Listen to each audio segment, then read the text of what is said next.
ప్రియులరా, మనకి ఒక గుర్తింపు దేవుడు అనుగ్రహించాడు, ఒక ఐడెంటిటీ. మనకున్నటువంటి గుర్తింపులు అన్నిటికంటే ఉన్నతమైనది, అతీతమైనది ఆ గుర్తింపు ఏంటి అని అంటే, మనము ఏర్పరచబడినటువంటి వారు. దేవుడు మనల్ని ఎన్నుకున్నాడు. That is our identity. రెండవది రాయల్ ప్రీస్, రాజులైన యాజక సమూహము. పౌలు అంటాడు రోమాపత్రిక 15:16 ఒకసారి చూడండి.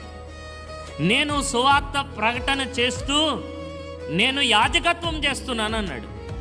దేవుని కృప గురించి అన్యులకి నువ్వు బోధిస్తున్నప్పుడు, తెలియజేస్తున్నప్పుడు, what you are doing is priestly service.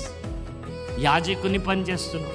మనము ఇతరుల కొరకు ప్రార్థన చేసామనుకోండి అమ్మ, విజ్ఞాపన ప్రార్థనలో మనం ఏం చేస్తున్నట్లో తెలుసా? మధ్యవర్తిత్వం.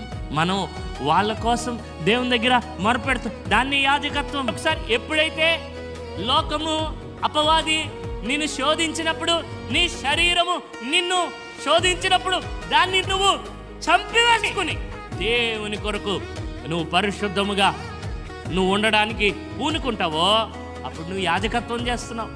మూడవది పరిశుద్ధ జనము. పరిశుద్ధత అన్నది దేవుని లక్షణం. దేవుని లక్షణాలు అన్నీ మనతో పంచుకుంటాడా? దైవ లక్షణములను మనతో కొన్ని పంచుకున్నాడు.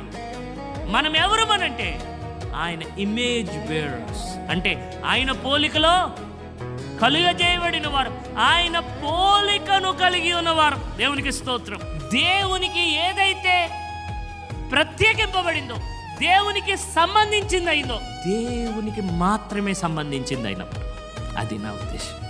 కేవలము దేవునికే చెందిన వారమైన నువ్వు సోదరా, సోదరి, నువ్వు దేవునికి చెందిన వాడి వల్లే మాట్లాడకపోతుంటే, ప్రవర్తించకపోతుంటే, జీవించకపోతుంటే నువ్వేం చేస్తున్నట్టు తెలుసా?